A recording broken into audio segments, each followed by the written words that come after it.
இன்றைக்கு கர்த்தரோட வார்த்தையை சொல்லி உங்களை திடப்படுத்தி உங்களை நான் செபிக்கும்படிக்கு விரும்புகிறேன்.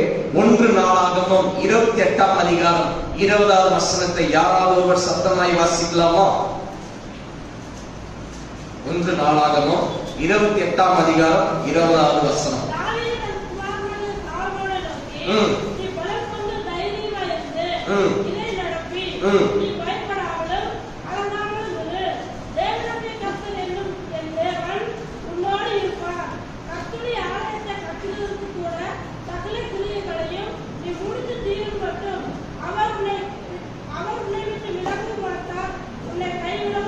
ஒரு ஆமென் சொல்லலாமா? ஒரு ஆமென் சொல்லலாமா? இந்த மாதம் கர்த்தருடைய வாக்குத்தத்தத்தை பிடித்து நடக்குகிற ஒரு மாதம். ஒரு ஆமென் சொல்லலாமா? உங்களுடைய திருச்சபைக்கு உங்களுக்கு கர்த்தர் கொடுக்கிற ஒரு பெரிய வாக்குத்தத்தமானது தாவீதின் தன் குமாரனாகிய சாலோமோனை நோக்கி, நீ பலன் கொண்டு தைரியமாய் இருந்து இதை நடப்பி நீ பயப்படாமலும் கலங்காமலும் இரு. தேவனாகிய கர்த்தர் என்னும் என் தேவன் உன்னோடு இருப்பார். இந்த ஆலயத்தை கட்டி தீரு மட்டும் அவர் உன்னை விட்டு விலகவும் மாட்டார், உன்னை கைவிடவும் மாட்டார். நல்ல கரங்களை தட்டி தேவ நாமத்தை நாம் மகிமைப்படுத்துவோமா? இந்த மாதத்திற்கு கர்த்தர் கொடுக்கிற பெரிய வாக்குத்தத்தம், நீ பலன் கொண்டு தைரியமாயிருந்து காரியத்தை நடப்பி கர்த்தர் உன்னோடு கூட இருப்பாராக. சத்தமா ஒரு அல்லேலூயா சொல்லலாமா? இந்த வசனம் எத்தனை பேருக்கு புரியுதுங்க? இந்த வசனம் எத்தனை பேருக்கு நீங்க அறிந்து கொள்ளுவீங்க? இன்றைக்கு கர்த்தர் உங்களோட தெளிவாய் பேசுகிறார். இந்த மாதம் ஒரு சாதாரண மாதம் அல்ல. இந்த மாதம் வாக்குத்தத்தத்தை பிடித்து நடக்கிற ஒரு மாதம். இந்த 2 மாதங்களை நீங்க கடந்துட்டீங்க. இந்த 3வது மாதம் எப்படிப்பட்ட மாதம்னா, நீங்க பலன் கொண்டு சொல்லுங்களேன், நான் பலன் கொண்டு தைரியமாய் காரியத்தை நடப்பிப்பேன்.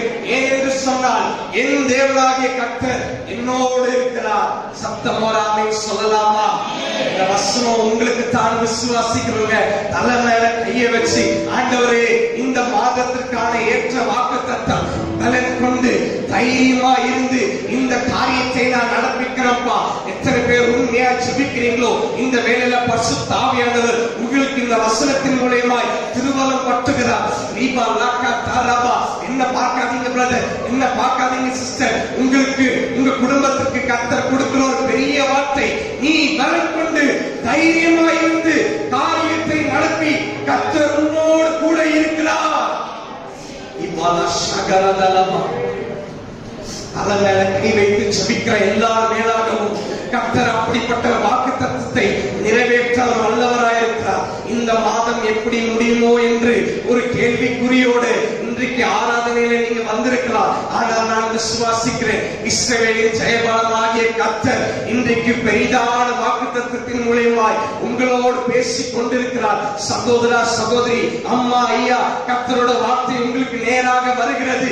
நீ பலன் கொண்டு தைரியமாய் இருந்து காரியத்தை நடப்பி நீ காரியத்தை தீர் மட்டும் கர்த்தர் உன்னை விட்டு விலகவும் மாட்டார், உன்னை கைவிடவும் மாட்டார். ஒரு ஆமென் சொல்லலாமா? கர்த்தர் உங்களுக்கு தீர்க்கமாய் பேசுகிற வார்த்தை எத்தனை பேர் விசுவாசிக்கிறீங்க? உங்களுக்கு ஏற்ற வார்த்தை எத்தனை பேர் விசுவாசிக்கிறீங்க? ஆண்டவரோட சன்னிதானத்துல உங்களோட திருச்சபைக்காக நான் அமர்ந்து ஜெபிக்கும் போது ஆண்டவர் என்னோடு தெளிவாய் பேசின வார்த்தை, இந்த சபை விசுவாசிகளுக்கு நீ ஏற்ற வார்த்தையை சொல்ல வேண்டும், ஏற்ற காரியத்தை சொல்ல வேண்டும். யாரோ ஒரு சிஸ்டர், யாரோ ஒரு பிரதருக்கு இந்த வார்த்தை நிச்சயமாய் பிரயோஜனமாய் இருக்கும். கரங்களை உயர்த்தி சொல்லுவா, நாம் பலன் கொண்டு தைரியமாய் இந்த மார்ச் மாதத்துல நாம் முன்னோக்கி செல்வதற்கு கர்த்தர் எனக்கு கொடுக்கிற பெரிய வாக்குத்தத்தம் இது. ரீபாலா ஷக்கரதலபா துரபாலா ஷக்கரதலபா. ஜெபிக்க ஆரம்பிங்க பிரதர். கர்த்தர் இன்றைக்கு உங்களோடு பேசுகிறார். நீ பலன் கொண்டு தைரியமாய் இருந்து காரியத்தை நடப்பி கர்த்தர் உன்னோடு கூட இருந்து பெரிய காரியங்களை செய்வாராக. ஆமென் சொல்லலாமா? ஆமென். இன்றைக்கு என்னோட செய்தியின் தலைப்பு, இந்த மாதத்துல, இந்த மார்ச் மாதத்துல நீங்க முன்னோக்கி நடக்கிறேன். ஆமென் சொல்லுங்கள. பக்கத்துல இருக்கிற கரங்களை பிடிச்சு சொல்லுங்க, இந்த மார்ச் மாதத்துல கொடுக்கிறவங்களுக்கு ஆசீர்வாதம். கரங்களை நல்லா ஷேக் பண்ணி பக்கத்துல இருக்கிற முகத்தை பார்த்து சொல்லுங்க, இந்த மார்ச் மாதத்துல கர்த்தர் உங்களை முன்னோக்கி நடக்க பண்ணுவார். நீங்க அதற்கு என்ன செய்யணும்னா வாக்கு தத்தத்தை பிடிச்சு நடக்கணும். ஒரு ஆமீன் சொல்லுங்களேன். சத்தமா ஒரு ஆமீன் சொல்லுங்களேன். எதை பிடித்து நடக்கணுங்க? வாக்கு தத்தத்தை கெட்டியமா பிடிச்சு நடக்கணும். ஒரு ஆமீன் சொல்லுவோமா? ஆமென். இந்த மிலிட்டரியில எல்லாம் பாத்தீங்கன்னா, ஆர்மில எல்லாம் அவங்க ஒரு படையா நின்று மார்ச் பண்ணி நடப்பாங்க. பாத்திருக்கீங்களா? எத்தனை பேர் பாத்திருக்கிறீங்க?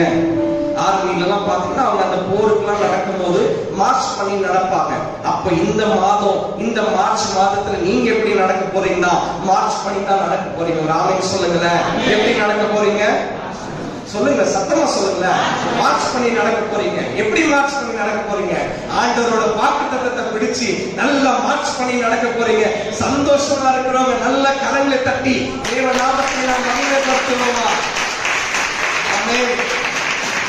ஒரு மிலிட்டரியில இருக்கிறவங்களுக்கு தன்னோட தேசத்தின் மேல அவ்வளவு வைராக்கியமா இருந்து ஒரு கமாண்டர் ஒரு வார்த்தையை சொல்லும் போது அவங்க மார்ச் பண்ணி அப்படி நடக்கும் போது, இந்த மார்ச் மாதத்துல நீங்க எப்படி நடக்க போறீங்க? மார்ச் பண்ணி நடக்க போறீங்க.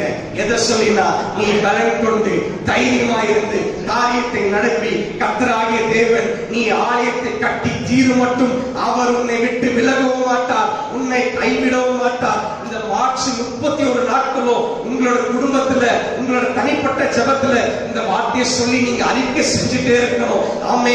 பலன் இல்லாதவனுக்கு, சத்துவம் இல்லாதவனுக்கு, சோர்ந்து போகிறவனுக்கு கர்த்தர் கொடுக்கிற ஒரு பெரிய வார்த்தை, நீ பலன் கொண்டு தைரியமா இருந்து காரியத்தை நடப்பி கர்த்தராகிய தேவன் உன்னோடு கூட இருந்து பெரிய காரியங்களை செய்வார். ஒரு ஆமென் சொல்லலாமா? கர்த்தர் நமக்கு கொடுக்கிற பெரிய வாக்குத்தத்தம். ஆமென். பக்கத்துல இருக்கிறவங்க பார்த்து சொல்லுங்க, நீ பலன் கொண்டு தைரியமா இரு, கலங்காத, திகையாத, கர்த்தரும் கூட இருக்கிறார். தைரியமாய் காரியத்தை நடப்பி பயப்படாத, கலங்காத, ஏனென்று சொன்னால் கர்த்தர் உன்னோடு கூட இருக்கிறார். ஆமென் சொல்லலாமா? விசுவாசத்துல இந்த வார்த்தையை நான் பேசும்போது, நான் பிரசங்கம் பண்ணும்போது என் ஆவியில நான் உணர்கிறேன், அநேகருக்கு இந்த வார்த்தை கர்த்தர் தொட்டு கொண்டே இருக்கிறார். இந்த குடும்பத்திற்கு ஏற்ற வார்த்தையா இருக்கிறது. ஒருவேளை கடந்த 2 மாதம் நீங்க ஜெபித்த ஜெபத்திற்கு பதில் வராம இருக்கலாம், இல்ல ஒரு விடுதலையை பெறாம இருக்கலாம், இல்ல நீங்க அநேக காரியங்களை சோர்ந்து போயிருக்கலாம். அப்படிப்பட்ட இருதயத்துக்கு, நொறுங்குண்ட இருதயத்துக்கு தான் கர்த்தர் இன்றைக்கு தெளிவாய் பேசுகிறார். நீ பலன் கொண்டு தைரியமாய் இருந்து காரியத்தை நடப்பி கர்த்தராகிய தேவன் உன்னோடு கூட இருப்பாராக. இந்த வார்த்தையை பிரசங்கிக்கும் போது எனக்கு ஒரு உற்சாகம் வருகிறது. என்னோட ஆவியில நான் பலப்படுறேன். ஏனென்று சொன்னால், இந்த உலகத்துல எந்த மனிதர்கள் என்னோடு இருப்பார்கள் என்று தெரியாது, என்னோட பெற்றோர்கள் இருப்பார்களா தெரியாது, என்னோட உறவினர்கள் இருப்பார்களா தெரியாது. ஆனால் ஒரு காரியம் நிச்சயம், வேதத்தில் எழுதப்பட்டிருக்கிற கர்த்தர் என்கிற